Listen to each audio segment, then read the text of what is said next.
day at President Lincoln's cottage, we engage with visitors in conversation on difficult topics, from grief to slavery to American identity. Visitors, young and old alike, connect with us from next door and from around the globe. And occasionally we get asked a question on a tour that stops us in our tracks, one we wish we could spend a half hour answering. Some of these questions on their face seem innocent or simple, but on a second look, they contain a level of complexity that leaves us wanting to know more. Each episode, we'll investigate a single real question a visitor asked us here. At President Lincoln's cottage, we're storytellers, historians, and truth seekers. So we called on people whose expertise could speak to all the facets of these questions. I'm Callie Hawkins. And I'm Joan Cummins. This is Q&A. Come on down the rabbit hole with us. Let's take that half hour now. For this episode, we're looking into the question, why would Maryland do that? This is one of those questions that requires a second look, we have to admit. An elementary school student asked our colleague Jacob this after hearing that John Wilkes Booth was from Maryland, which the student had thought of as a Union state and therefore on Lincoln's side. So wrapped up in this question is something like, why would someone from Maryland want to assassinate the president? We reached out to Terry Alford, who wrote a biography of Booth called Fortune's Fool, The Life of John Wilkes Booth. The first thing Terry said was to remind us that Maryland was more complicated than we might think. Well, Maryland is not totally a Union state. It's a mixed state. It sends soldiers both into the Southern Army and the Northern Army. So you would have to say almost what part of Maryland are you speaking of and what kind of social political group you belong to. From today's perspective, it's a little hard to imagine that situation, but it was a slave state, right, all the way to its northern border. The first person we asked about this question was actually our friend and colleague Alex Wood, the education programs manager at Ford's Theater here in D.C. She also started with some of Maryland's complications. It wasn't the North versus the South in these two monolithic groups, right? And one of the tools that we love to use here at Ford's Theater is that fantastic map that was based on the 1860 census that shows the percent of enslaved population by county. And when you look at that map, you can see that not only did Maryland and Virginia enslave thousands of people, but by county, the Virginia counties right up next to Washington, D.C., the Northern Virginia counties actually had a lower percentage of their populations enslaved than the Southern Maryland counties that also border D.C. So even though Maryland stayed in the Union and didn't secede, it actually had more folks in bondage per capita than some of the counties in the Virginia side. And so when we look at that map, we immediately ask visitors and students and adults, do you think everybody across the board felt exactly the same way? And looking at the map and you just see no, of course they didn't. There's all these different people with these different interests and their communities are different. And it's a really lovely primary source to turn to that instantly complicates it, right? It wasn't just the good guys and the bad guys. Terry and Alex both said that, though he definitely felt attached to Maryland as his home state, the thing Booth was really passionate about was the United States. Oddly enough, he had very strong feelings for the United States. You wouldn't think that, but he was kind of a reluctant Confederate in some ways. He wasn't what they used to call a fire eater. Those were people down in the Deep South, right, who were eager to divide the country. He was kind of reluctant to do that because he had a very strong identity with the United States before the war. The U.S. before the war was, he thought, the best country that had ever been. I actually learned this pretty recently. And again, it was, we were looking at these primary sources, Booth's own words. But in some of his earlier letters, he talks a lot about the idea of union and the idea of the nation as a whole. And he says that he loves the Union more than any man. And that is something that certainly doesn't sit with how I had come to be telling the story, where I say he was a passionate Confederate sympathizer and he wanted the Confederacy to win the war. And so this idea that he wanted the Union to survive, but just so long as the slaveholding states got to keep slavery. As long as it stayed in a Confederate framework. Exactly. It was just really strange to see in his own words the idea of union. So Booth cared a lot about the United States, but only as it had been before the war. His version of union didn't mean the same thing as Lincoln might have meant by it. What else do we know about Booth's reasons for killing Lincoln? So Booth specifically was passionately racist, and he deeply believed in the system of slavery, and he believed that that was sort of the divine order of things, was for white supremacy and the enslavement of African Americans. John Wilkes Booth wrote a letter, and he handed it to his brother-in-law, John Sleeper Clark, for safekeeping. And so this letter was sealed for a year, and it wasn't until after the assassination happened that John Sleeper Clark opened it and read it, apparently. But in this letter, John Wilkes Booth actually wrote, and, forgive me, but this is incredibly racist quote that's about to happen. But so John Wilkes Booth's own words, he says, "This country was formed for the white man, not for the black man." And when confronted with his own language, and that he wrote that in 1864, so that's like his personal manifesto of what he thinks this war is about, what he thinks the future of the country should hold. And then at Ford's Theater, one of the pivotal parts of our story is John Wilkes Booth listening to Abraham Lincoln on April 11th, 1865. Lincoln is speaking about his personal support for the idea to grant the elective franchise to some black men. And he singles out especially those who had served in the Union Army and those who are well-educated.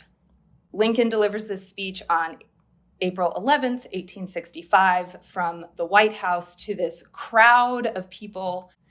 For some reason, John Wilkes Booth was in the crowd that night. And when he heard Lincoln speak about African American suffrage, he turned to the guy next to him and he said, "That's the last speech he'll ever give."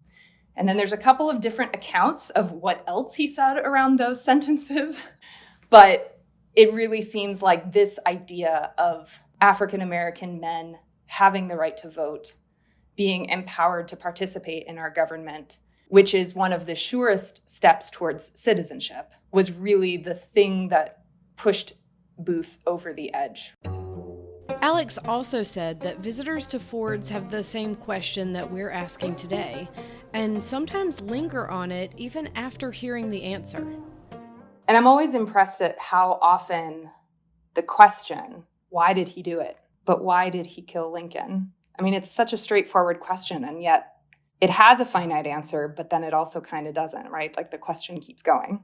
A lot of times when I'm talking with students, I think the question comes from a place of it being hard or impossible to imagine being that violent and having that much hate. I think with adults, the answer, he was a white supremacist, might feel too simple, which, it's not a simple answer, but it's a straightforward answer. And there's a lot of difference between having the thoughts and taking the action, right? And that's probably scary for a lot of us to really imagine. We started to realize that it's not really Maryland, it's Booth. Why would Booth do this? How does someone decide on this course of action? Originally, when we were planning this episode, we thought we might need to talk to someone about contemporary secession movements. But I had a light bulb moment in this conversation with Alex. What we actually needed was to talk to someone about the radicalization of individuals. To get more information, we got in touch with Brian Hughes. He's the co-founder and associate director of the Polarization and Extremism Research and Innovation Lab at American University. They call themselves PERIL for short. Brian confirmed that geography doesn't have much to do with it when we asked him whether that showed up in PERIL's research at all. No, I'm afraid not. Radicalization is something that can happen to anyone in any geographic location, any socioeconomic status, any walk of life. This is an issue that affects the whole of society. So it takes a whole of society approach to address it. It's true. There were plenty of Confederate sympathizers in Maryland and plenty of white supremacists across the country who didn't decide to kill the president. How did Booth get to the point where violence felt like the right answer? I was really curious whether his acting profession might have had anything to do with it. I mean, I would imagine that the acting community was as divided as the rest of the country. And we know that even within the Booth family, they were split in the Civil War, right? So John Wilkes Booth, passionate Confederate sympathizer, his eldest brother, Edwin, passionate Unionist. Well, the stage was generally considered to be either, surprisingly, neutral on the war or vaguely pro-Southern. Actors have been very well received in the South. If the South is wrong, well, they have a right to be wrong, right? They're just a silly part of our country, whatever. There was a feeling of sympathy among a lot of actors, but to go as far as Booth did, that was an extra step. I mean, both of his brothers played these same roles, these same tyrannicide type roles that Booth did. And they shared not only the stage influence, they shared the actual genetic influence and factors that Booth had with the same parents, the same environment, and they didn't kill anybody. So you have to think, okay, this is something really personal to Booth. Next, we were wondering, what do we know about how the Booth brothers grew up? Booth's childhood was unusual, to say the least, almost in some ways irregular. His family were actors. That was an extremely rare profession in the years before the war, and not always considered a respectable profession by some people. His father was alcoholic and given to mental vagaries, as they used to call him. You never knew with him. I mean, he could be really a super dad and then scary. And so the mental dynamics of the family are unusual. They're not normal. But again, he had brothers who were actors, and they, as they say, they didn't shoot anybody, right? So you have to look to him individually for some of the things. And he split his time between Baltimore, an urban environment, and a rural environment out in the country in Harford County, Maryland. So his influences were both urban and rural. He struggled in school, but nevertheless, he doggedly plowed through, probably got about halfway through high school by modern equivalents, and took to the stage, had almost immediate success. So he had come along pretty well, considering, his challenging origins with his dad, particularly with his dad. His mother was a nice emotional counterweight. She was loving, uncritically accepting. In fact, maybe too uncritically accepting. So he had both the eccentric father, whom he admired but was afraid of, and the mother, who was very indulgent in her dealings with him. Terry also told us about a distressing tendency Booth exhibited as a child. As a child, it's more than a quirk. It's a very bad thing. He hated cats. He absolutely hated cats and would kill them. Now, what's odd about that is he was extremely affectionate to horses. He was affectionate to dogs. He wouldn't let his sister hurt butterflies or lightning bugs. As she grabbed like a lightning bug for her insect collection, he grabbed it and freed it, took it back, put it on the tree.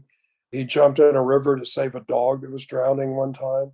So he's not, intentional repeated abuse of an animal by a child is a disturbing sign, to say the least. But it's not generalized to other animals. It was just specific to cats. And I never think that we should diagnose anyone in retrospect, but that certainly didn't seem like a good sign. I was curious about Booth's mental health and whether that might have had anything to do with his willingness to take radical action.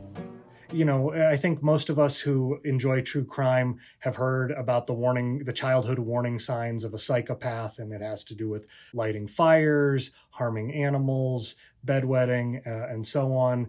It's hard to go back in time and psychoanalyze John Wilkes Booth according to those symptoms.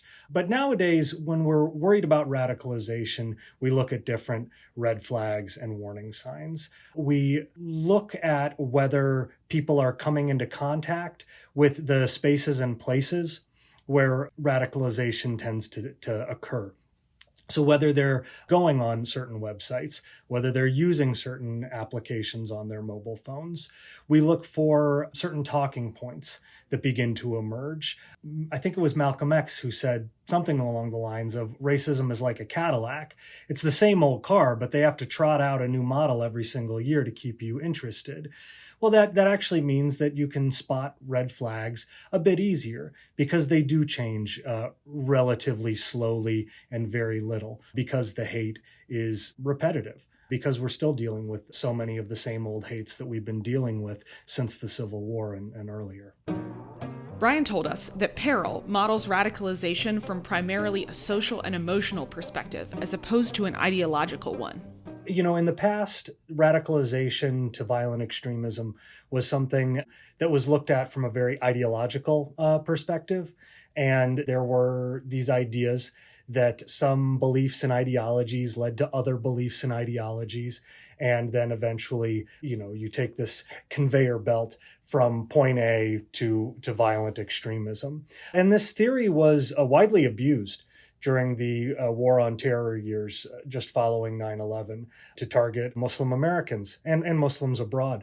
It was abused to basically say that if you are a Muslim, then you will become more Muslim and more Muslim and more Muslim until eventually you join Al-Qaeda.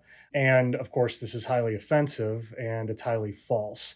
In fact, we see that there are a great many impious and unobservant people who are drawn to religious terrorism, and certainly Islamist terrorism is no exception. So in response to those abuses, people began to look at the process of radicalization differently. And part of the way that we did that was to compare Islamist extremism with the far right. And we found an awful lot of similarities in the field. So there are a lot of similarities, and there are some similarities that I think apply to the story of John Wilkes Booth. Let's back up for just a second and talk about the story of John Wilkes Booth. Most people know that he came into Ford's Theater while Lincoln was watching a play, then opened the door to Lincoln's box and shot the president in the head. Booth then leapt onto the stage and shouted something, then ran away and was chased down by soldiers before dying in Port Royal, Virginia. But what has captured the public's fascination with this story? One of the things that certainly captures the public's imagination is the inconceivably dramatic setting of the assassination. Prominent theater in Washington, Lincoln at the height of his fame. The war has finally come to a successful conclusion, and Lincoln has achieved near universal respect and appreciation. And then at the moment of his glory, you might even say, he's murdered in a theater by an actor that half the country knew who he was. And the setting, the leap to the stage, the dramatic declaration, that the South has been avenged by the murder of Lincoln. I mean, you couldn't imagine a more dramatic setting than the one in which Lincoln lost his life. And in other words, he wasn't shot from a distance like he almost was at your place, the Soldiers' Home, one day, right? I mean, he was shot very publicly, by someone who was not trying in any way to conceal his identity. And furthermore, he shows the rationality of the assassination. He didn't attack Mrs. Lincoln. He didn't attack anybody that got in his way. He didn't set a bomb off in the theater. He didn't try to set it on fire and kill innocent people. He went there really specifically, directly to attack the president, and successfully. As we were talking to Terry, I found myself reevaluating this story that I've told hundreds of times. Wait a minute. A 26-year-old celebrity shot the president in the back of the head at point blank range, and he thought people would see him as a hero? That's wild, actually. Yeah, I was also struck by the intimacy of this action. Booth was barely any distance from Lincoln at all, which means the whole thing was up close and very personal. Alex warned us, however, against thinking of this dramatic story only in its most exciting terms.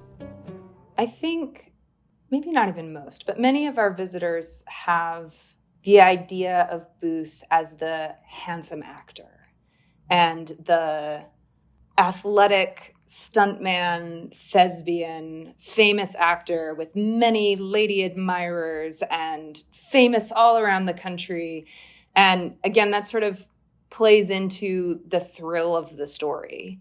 So I think that in some of the storytelling, to set John Wilkes Booth and Abraham Lincoln sort of opposite one another in this like superhero battle of like superhero and supervillain, and there's something kind of alluring about the villain, even though we're rooting for the hero, right? Like because he's handsome and interesting, and because he's handsome, and I think that that's sort of the more fun version of the story to entertain.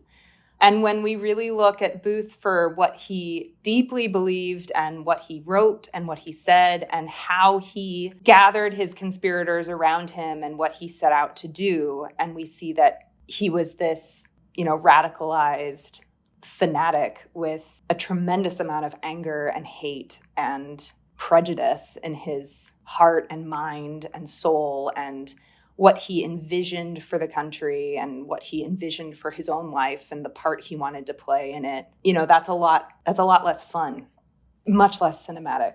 But I think that's important. So when we're telling the story with visitors and students who are here on field trips, or when we're having conversations online and connecting with anyone who can't get here in person, it's really important to us to use that language to not fall back on the familiar and cinematic and dramatic version of John Wilkes Booth as sort of the supervillain, but rather really identify him using language that has power in our current times, right? Identify him as someone who believed in white supremacy, identify him as someone who firmly held deeply racist beliefs about how people in this country should be living, and that those were the motivating forces behind his actions throughout the Civil War, and then, of course, ultimately in his assassination of President Lincoln. I was thinking about another famous line from the assassination story where William Seward said, "Assassination is not an American practice." Terry gave us some wider context for what made it possible for something everyone thought was un-American to happen in the first place. Well, I think wars are revolutionary. And the accession right was something that had never been done, but neither was the income tax, neither was the draft, neither was emancipation, neither was a civil war. I know this was a time when people were doing stuff they had never done. And I would say before the war could never even conceive that they would have done. People from New York killing people from Georgia. You got to be kidding me. Where'd that come from? And so in a way, it just fit the turbulence of the times. That this was a time of firsts is such a revelatory thing for me. Like, I had never really thought about it in that way. We asked Brian to tell us what are some common patterns he and his colleagues see among paths to radicalization. One of the most significant ones is a desire for a heroic mission. This need to be a world historical figure and to somehow go beyond one's role in day-to-day life. I've heard that John Wilkes Booth, despite being very successful, was not really satisfied with his career, not in the sense that he wanted more, but in the sense that he found it a little shallow and unfulfilling. This speaks to that desire for a heroic mission, the desire to be a world historical figure, and unfortunately he succeeded. There are other social and emotional risk factors that can put someone more at risk to radicalization. There is one, though, that's very common, and this is grievance. Grievance it runs through extremisms of all kinds, and it can be a personal grievance that then is directed towards political revenge or revenge against marginalized communities, or it can be a personal grievance that is then directed in all different kinds of directions. Then we checked in with Terry. How much of this would apply to Booth? Was he looking for a heroic mission and or carrying a grievance? It's interesting that he never served in the Confederate Army, although he did decide pretty quickly that the South held the proper moral high ground in the war, since it was being invaded by the North. And therefore, he was a Southerner increasingly as the war went on. But I think the thing was he felt guilty about not doing anything. In other words, he played a hero on stage, but in real life, he wasn't one. The simplest Confederate soldier was more of a hero than he was. And he understood that. He felt guilty. And one of the worst things you could say to him during the war was to call him out for being a coward or a stay-at-home or, a mama's boy for not taking part in the war, when he did really believe in that. And I think that was very dangerous in a personality like his. which was reckless and headstrong. He had many good qualities and many good friends, but he did feel increasingly that he needed to do something. And I think he took a little ideology from the stage. In other words, from the heroes of antiquity like Brutus, who struck against a tyrant. It's interesting to remember that in Booth's lifetime, and he was 26 when he shot Lincoln and himself was killed, just 26, no president had ever had a second term. Lincoln was the first president elected to a second term in Booth's lifetime. And therefore, this was totally unacceptable that he was trying to become a dictator. And Booth felt he needed to do something dramatic about that. This discussion of cowardice got me thinking about how gender, particularly perceptions of masculinity, would play into the process of radicalization. The pressures associated with masculinity are a huge factor in radicalization. The social expectations of what it means to be a man or a real man or manly enough. Nowadays, we have a lot of this talk about being an alpha male. Yes, these are issues that produce a lot of anxiety and insecurity in people. And in an effort to show that they measure up, some people turn to violence. And there's a variety of ways that they might turn to violence. These social pressures can drive people to gangs, they can drive people to participate in combat sports, which is fine, or in some cases, they drive people to political violence. And a lot of it has to do with the historical circumstances of the moment, a lot of it has to do with the individual personality, and a lot of it has to do with just opportunities, whether they come into contact with certain movements that they can become absorbed into. In the old days, before the internet, a person who had these grievances or these insecurities about masculinity or this desire for a heroic purpose, they would have to be very lucky or very unlucky, depending on how you want to think about it, to meet someone who could channel those risks towards political violence. It might be much more likely that they would become involved in gangs or drugs or abusive relationships. Now, today with the internet, you can't log on without somebody trying to expose you to an ideology that hopefully is going to channel these social and emotional problems in the direction of political extremism and violence. Brian told us about another frequent pattern that, in retrospect, definitely made sense.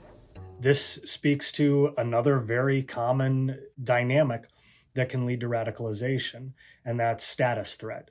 When a person feels as if their social status is threatened, they're more likely to scapegoat marginalized communities. We see this today. There's all kinds of conspiracy theories that say that shadowy figures are trying to wipe out whites or minoritize them so they can be cruelly dominated. This reflects status anxiety, a sense of threat based on the changing demographics of the United States, and an unconscious understanding that the privilege of whiteness isn't going to carry the same currency in the future that it does today. The way that we define extremism is a belief that there are different groups of people who are separated by key core identity features, so white and black, Jew and Gentile, and that these identities cannot coexist in harmony. They are necessarily at odds with one another, and the only way to resolve this conflict is through separation, domination, or extermination. Well, at the end of the Civil War, separation and domination just failed. The only thing that's left is extermination. And so we see that with John Wilkes Booth's assassination of Lincoln. And I would argue that we see that in the terrorist activity of groups like the Ku Klux Klan in Reconstruction. Terry confirmed that in Booth's case, there were some aspects connected to his personal fears and others connected to wider social fears. The murder, as I understand it from my studies, was a combination of the political and the personal. In other words, it was both directed against the government, against Lincoln, and it also was very much to sort of fulfill personal things that Booth felt. That's why when he was on the stage at Ford's Theater, he cried out, "Revenge for the South." So it's curious that the murder, as I believe, was both a practical political strike at the North, but also, fulfilling to Booth psychologically as an individual. Just like Alex's visitors, I was still kind of wondering, though, how somebody could get from "I'm kind of unhappy" to "I'm ready to shoot the president." What does that even look like? That's a very good question. We don't always know all of the factors because every radicalization journey is unique. But John Wilkes Booth would fit the profile of what's generally called a lone actor. He had some support, but he was acting for the most part alone based on his own personal initiative. There are some patterns that are very common to lone actor terrorists that perhaps John Wilkes Booth filled. I'm not an expert on his biography, but one of them is crisis, a personal crisis. So it sounds as though his dilemma, his feelings of being a coward, might amount to a personal crisis. Another is enablers. So people in the individual's life who encourage them to continue adopting more extreme beliefs and even to commit acts of violence. There's usually a precipitating event in the immediate lead up to the act of violence. And frequently domestic violence is involved here too.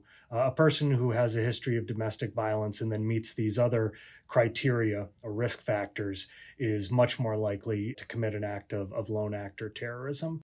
I wanted to know from Terry, if we had met, let's say, 23-year-old Booth in 1862 before any of this happened, who would we have been meeting? You would have been charmed off your feet, I imagine. He was one of the top actors of his day, very successful. And that's one of the things that kind of interested me in my study of him. He had friends, he had admirers. Most assassins are born losers. They're people you never heard of, they're misfits, they're whatever. He was somebody with something to lose, a career, a profession, money, respect of people. He had many devoted friends. And over the years, as time passed from the assassination, and they felt free to speak, a surprising number of them have really good things to say about him. Not about his politics, but just about, acts of kindness they saw, talent that he had, the love and deep friendship he inspired from other actors and just from ordinary people. And I think anybody who met him in the days before he went off the deep end, they were very impressed with him as a person. In fact, it's what makes him kind of intriguing. The murder, in a way, the murder of Lincoln is a little bit out of sync with the rest of his personality. What changed about him in the lead up to the assassination? I do know in the months before the Lincoln murder, he was having trouble sleeping. He admitted he had what were called the blues in those days. He was drinking more, which was trying to medicate himself, I would guess. So he does show some signs of that. But I do feel by the time the murder rolled around, he was really at loose ends, mentally, and I think getting unfocused. And friends said, gosh, you changed so much in the last year. I hardly recognize you. Having learned a lot more about him, how should Booth be remembered? Several of his contemporaries said that the assassination really swept everything else away. The good son, the talented actor, the successful business person, all that's true enough. But today, he'll be remembered exclusively as the assassin of Lincoln. And it is hard. This galled Booth no end on his brief escape, that the assassination was looked upon as an act of cowardice. It almost is by definition. You're attacking someone from concealment who doesn't know you're coming. They don't have a chance to defend themselves. It's really hard to see anything exactly heroic in that, right? But I think he'll have to be remembered as an assassin, although I think perhaps one of the most interesting of them all. Terry mentioned an intriguing possibility of an alternative that might have suited Booth better. And I think it's one of the real misfortunes in his life that he did not enter the Confederate Army. He was an excellent, superb horseback rider, a wonderful shot, had more guts and brains as a person.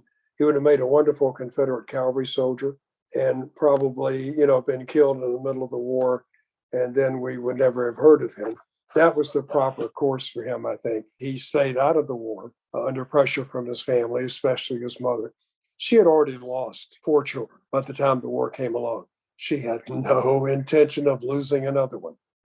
I know I'll be turning over that image of the dashing celebrity turned cavalry hero in my head for a while.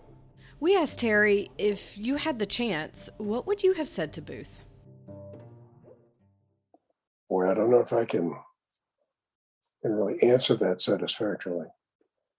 You would want to say that you would want to broaden in their exposure to other points of view and other ways of looking at things. But the thing is, Booth was constantly around people who did not share his opinion. One of them said that whenever they would start talking about the war, Booth would just say, let's talk about something else. It's really challenging to know. I have fantasized about what if I ran into him a few days before the assassination. And I said, hey, let's go to Europe. I'll pay for it, get him out of town or something like that. You've raised a good question, and I don't have the answer for it. Is there anything to be done about a person in Booth's situation? We turn to Brian for more information. What does Peril do to try and combat radicalization now? We've done a lot of work in what's called attitudinal inoculation. It's a hybrid of media literacy and counter-propaganda. And what it does is it educates viewers on the manipulative strategies that propaganda uses to get them to believe things that they wouldn't otherwise believe and that aren't in their best interests.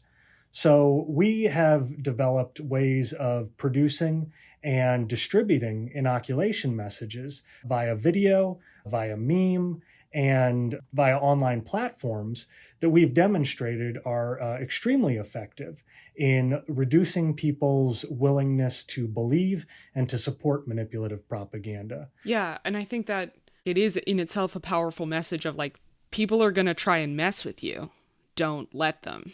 Yeah, people respond very defensively, and rightly so. When you warn them, there are people who are out to con you, and they're out to con you in ways that are not in your moral best interests, and they're not in your material best interests, and it can really mess up your life if you fall for it. And if that weren't bad enough, moral people fall for this kind of manipulation. Smart people fall for this kind of manipulation. The fact that you mean well and are intelligent isn't a defense. So we need to give you the skills to spot the tricks they use.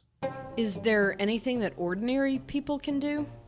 Well, they can go to perilresearch.com. We have a variety of guides for parents, caregivers, educators, anyone in the community who are concerned about these issues.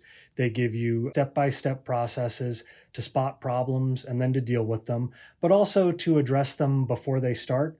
So how do you build this kind of a resilient community? So you can go to perilresearch.com and get some of those. You can also go to splcenter.org/peril. We've done a lot of work with the Southern Poverty Law Center, and we have additional guides there. And there are new ones that are about to come out. So check back in a month or two if you don't see what you need. I wanted to know, from Brian's perspective, what does success look like? Success to us looks like a community where everyone truly feels safe and at home, and where everyone truly has a voice and a sense that they have a say in their future. When communities look like that, radicalization doesn't flourish. That's when democracy is at its best, and that's when social cohesion is at its best. Alex spoke to how she and her colleagues at Ford's approach connecting with visitors in this historic place and the type of space they're trying to create. Something that we do feel very confident about is really connecting to these current events through a lens of being a place of memory. So we are this place of violence and this place of political violence. But the fact that Ford's is still standing today and that it wasn't destroyed immediately speaks to how communities respond to these events and then how we use our physical landscape to remember those horrible moments. And sometimes people come to Ford's without thinking much about the history at all, right? They're coming to see a play, which, as I often say, we don't always do plays about Lincoln or the Civil War because he didn't come to see plays about himself. And so, when you want to come to Ford's Theater to see a musical and just laugh and be amongst your fellow community members, that was something that Lincoln valued himself. And so that is one of the ways that we memorialize him in this space. And so I think our role really thrives in this place of being a physical place where people can come together and share in the experience of storytelling, whether that's through theater or through learning the history.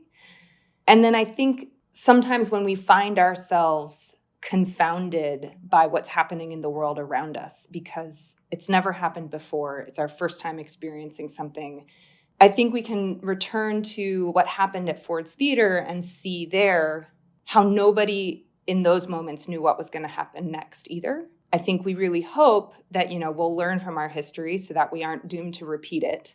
But I think it's really that centering on that idea of Ford's being a space of community, a space where we can learn together and experience things together and empathize together and seek each other's common humanity. At the cottage, we also strive to be a place where visitors can connect with each other and think deeply about what they want the future to be like. That's what Lincoln was doing here, after all. As we navigate a time filled with increasingly polarized and radical discourse, we want to encourage you to think about how can you avoid thinking in extremes? What do you and your neighbors need to feel connected to each other? And how can you build the foundations of democracy in the communities where you live? This episode was produced by me, Joan Cummins, with Callie Hawkins and support from the President Lincoln's Cottage team. Music for Q&A was written, performed, and is copyrighted by Clancy Newman. Q&A is made possible by listeners like you. You can support the show by joining Team Lincoln at www.lincolncottage.org, where you can also check out our other online and in-person programming. Another great way to help out is to leave a review in your podcast app. To the student who asked this question, thanks for reminding us just how wild history can be. Comments, questions? Write to us at podcast@lincolncottage.org. President Lincoln's Cottage is a home for brave ideas. Stay curious.